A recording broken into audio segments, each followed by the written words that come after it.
Yeah, so Ulster is north of the Irish island, so yeah, it actually forms part of the UK. There's a lot of history behind why Northern Ireland is part of the UK. It's pretty cold and miserable there most days around the year. Don't see many sunny days, but I think the more time you spend there, you get used to it, and it's part of the culture. And I think as a player, when you go to a place like that, you've got to embrace the culture as well. But brilliant place to play rugby at. And yeah, awesome supporters.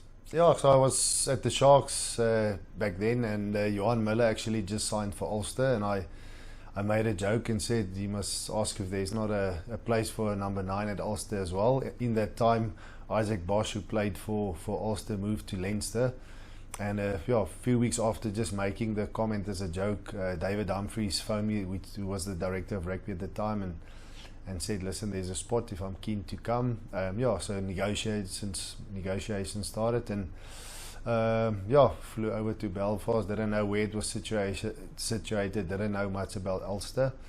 But yeah, I had a brilliant 7 years there, loved my time, don't have anything bad to say about the place, and yeah, really enjoyed my time there. No, I played 9 most of the time. I helped out at 10 every now and then, but yeah, I played most of my rugby at 9. And yeah, I was privileged to play with a lot of guys that played for Ireland as well, so it was great to embrace a new culture, a new way of playing, and had an awesome time. I think looking back now, I think rugby has changed so much over the 15, 16 years since I joined them, and South Africa has always been known for a brutal game, big back of forwards, a good kicking game, whereas there it was a little bit more subtle, more skill orientated, because Ulster didn't always have the biggest pack, so they had to be really good at basics and getting the ball moving. So learned a lot about playing more like that, a little bit more expansive, and yeah, loved it. Really had a great time and learned a lot as a rugby player. Yeah, 2 of the 3 was born there. John Lukey, the middle one, I was still involved with the Springbok, so we had to make a choice whether my wife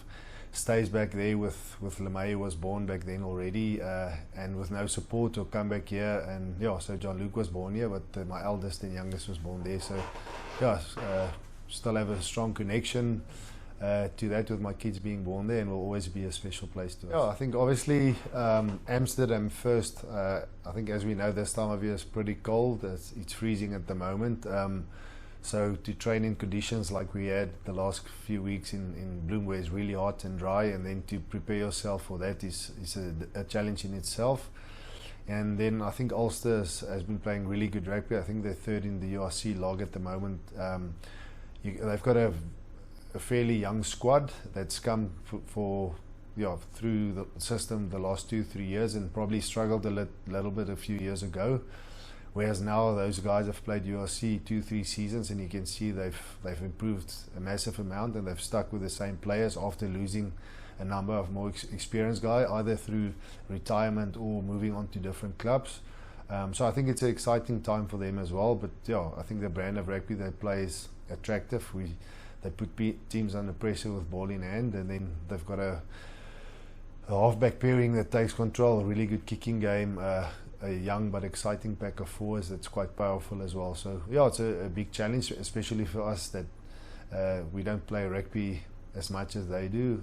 But yeah, I think that's why we play the game. I think it will be a good learning curve for us, going over there to Amsterdam, facing a good Ulster team, and hopefully we can prepare well this week and put up a good performance. Yeah, I think, like I mentioned, it's a big challenge for us playing Ulster, who's on form at the moment, and obviously conditions as I mentioned. But I think still the Cheetahs DNA has always been an exciting brand of rugby that looks to play from most areas, and I think that we won't step away from our DNA and what we look to do. We've got some really exciting players, especially in the backline. So yeah, hopefully we'll be able to do that in different conditions, but I back the guys to still play the way that we want to play as a Cheetahs brand. Quite a few Ulster supporters to make the journey to Amsterdam. Yeah, and I think a lot of singing and cheering. Like I said, very passionate and loyal, and no matter if it rains or snow or whatever the weather is, they'll always turn up and support their team. So that's a great experience that we can expect.